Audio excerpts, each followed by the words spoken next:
তাদের আজানের দাবি আর আমাদের আজানের দাবি কি এক? ইয়াজিদও আজান দিয়েছে শুক্রবারে, হযরত হুসাইনের শিবিরেও আজান দিয়েছে। ইয়াজিদের আজানের দাবি ছিল হুসাইনকে জবাই করে হলেও গদি ঠিক রাখা, আর হুসাইনের শিবিরের 72 জনের আজানের দাবি হলো 72 জনের জীবন দিয়ে হলেও হুসাইনকে বাঁচানো, ইসলামকে বাঁচানো। এখন দুই আজান কি এক? এই দুই আজানের সিলসিলা আজও পর্যন্ত জারি আছে। এই যে আমরা বলি কেন, সবাই বলে মুসলমান মুসলমান, ছোটখাটো মত পার্থক্য সব বিভেদ তুলে দিয়ে আমাদের এক হওয়া উচিত।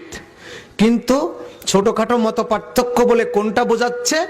রাসূলুল্লাহ সাল্লাল্লাহু আলাইহি ওয়াসাল্লামের এত মর্যাদা যতটা আমরা বলি, এইটুক কি ছোটখাটো মত পার্থক্য? এটা না, এটা ছোটখাটো মত পার্থক্য হতে পারে না।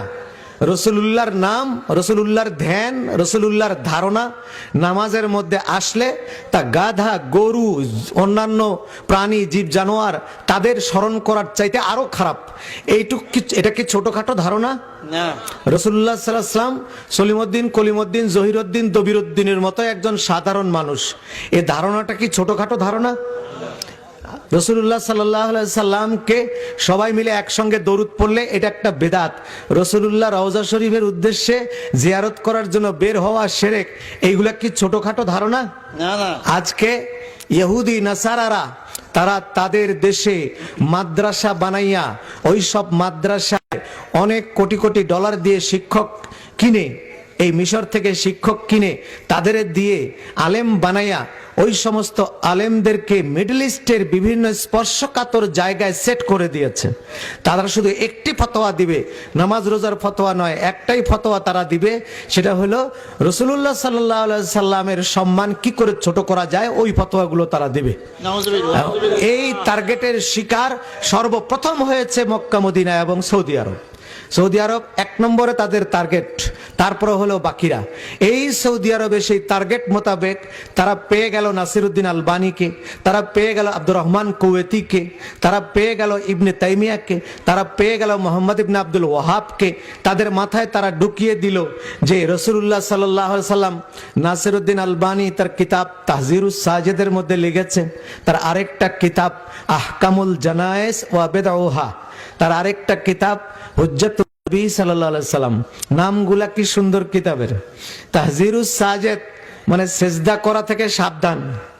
আরেকটা লিখছে আহকামুল জানায়েজ ওয়া বিদউহা, জানাজা নামাজের হুকুম এবং এর ভিতরে বেদাত কি। আরেকটা কিতাব লিখেছে হুজ্জাতুন নবী, নবীর হুজ্জত দলিল কি। এই কিতাবগুলোর মধ্যে দুটো বিষয় পাওয়া গেছে। একটা বিষয় লিখেছে নাসিরউদ্দিন আলবানী, যে রাসূলুল্লাহর, ওরা বলে কবর, নাসিরউদ্দিন আলবানী লিখেছে কবর, রাসূলুল্লাহর কবরটাকে মসজিদে নববী থেকে তুলে বাইরে কোথাও দিলে ভালো হতো, তাইলে দুনিয়ার মানুষগুলি শিরক করার থেকে বাঁচত। আরেকটা কথা লিখেছে রাসূলুল্লাহর সবুজ গম্বুজ নিয়ে দুনিয়ার বহু কবি কাল্পনিকভাবে অনেক কিছু লিখেছে। অনেক মানুষ ওই সবুজ গম্বুজকে ভালোবেসে আগায় আসে, এটা একটা শিরক। সবুজ গম্বুজটাকে ভেঙে ছাদ পিটাইয়ে দিলে ভালো হতো। এই দুটা প্রস্তাব তারা সৌদি গভর্নমেন্টের কাছে রেখেছে।